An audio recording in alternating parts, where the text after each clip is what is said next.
Né dans une famille catholique, j'ai en grandissant réalisé que nombre des doctrines et enseignements de l'Église catholique n'ont en fait aucun fondement dans les Écritures. En particulier la doctrine du salut par les œuvres, on est sauvé par nos bonnes actions, qui est en contradiction directe avec la parole de Dieu, qui nous enseigne que nous sommes sauvés par la foi en Jésus-Christ.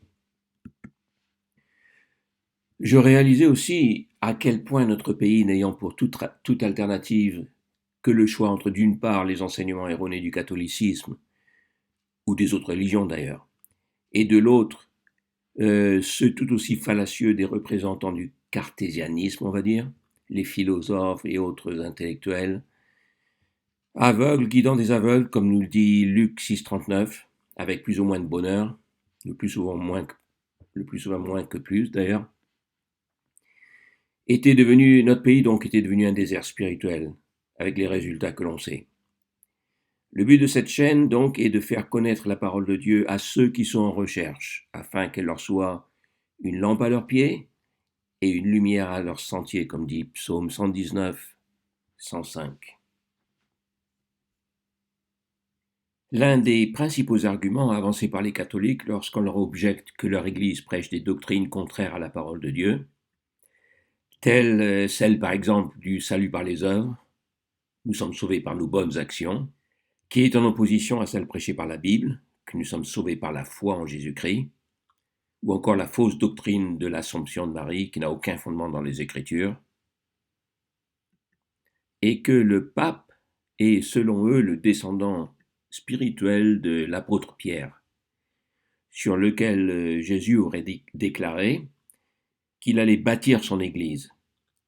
L'Église signifiant ecclésia, bien sûr, l'assemblée des croyants. Cet argument est en fait basé sur une fausse interprétation de Matthieu 16, 18. Le fameux verset où Jésus déclare « Tu es Pierre, et sur ce roc je bâtirai mon Église ». Dans les textes originaux, Jésus en fait utilise deux mots différents pour désigner Pierre le disciple et le roc, R-O-C, une pierre. Le mot qu'utilise Jésus pour désigner Pierre le disciple est Pétros, un galet instable. Et il utilise Pétra, un roc, une fondation, pour se désigner lui-même.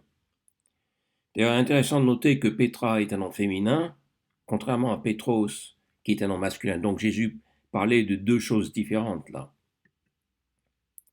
Il désignait en fait le disciple Pierre comme une pierre instable, un galet, et il se désignait lui-même, Jésus, le roc, comme le rocher, la pierre angulaire sur laquelle il allait bâtir son Église. Ce que les faits d'ailleurs allaient confirmer, puisque peu de temps après, Jésus réprimande Pierre, qui, animé sans doute par de bonnes intentions, essayait de le dissuader de mourir sur la croix pour le salut de nos péchés. Arrière, Satan, lui dit Jésus, car tes pensées ne sont pas aux choses de Dieu, dans Matthieu 16, 23. Et peu de temps avant qu'il ne meure sur la croix, comme tout le monde le sait, Jésus déclara à Pierre, qui protestait de sa fidélité à toute épreuve, « Avant que le coq ne chante, tu me renieras 3 fois. » Luc 22, 61. De fait, ce fut Jacques, et non pas Pierre, qui présida au conseil de Jérusalem, après que Jésus ait été ressuscité. Acte 15, 13. Et ce furent les apôtres qui envoyèrent Pierre prêcher, et non pas l'inverse, comme nous dit Acte 8, 14. Et même en certaines instances, Pierre fut tellement dans l'erreur que l'apôtre Paul dut le corriger publiquement. Mais quand Pierre vient à Antioche, je lui résistai en face car il était dans l'erreur, nous dit Galates 2, 11.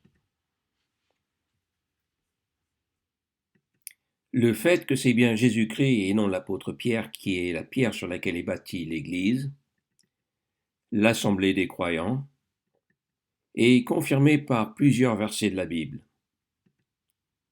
tel Éphésiens 2, 20, Jésus-Christ lui-même étant la maîtresse pierre du coin, en qui l'édifice, bien ajusté ensemble, croît pour devenir un temple Ou encore 1 Corinthiens 3,11, car personne ne peut poser d'autre fondement que celui qui est posé, lequel est Jésus-Christ, la fondation, la pierre angulaire de l'édifice de l'Église spirituelle, l'assemblée des croyants, et non le pape, comme l'affirment les catholiques.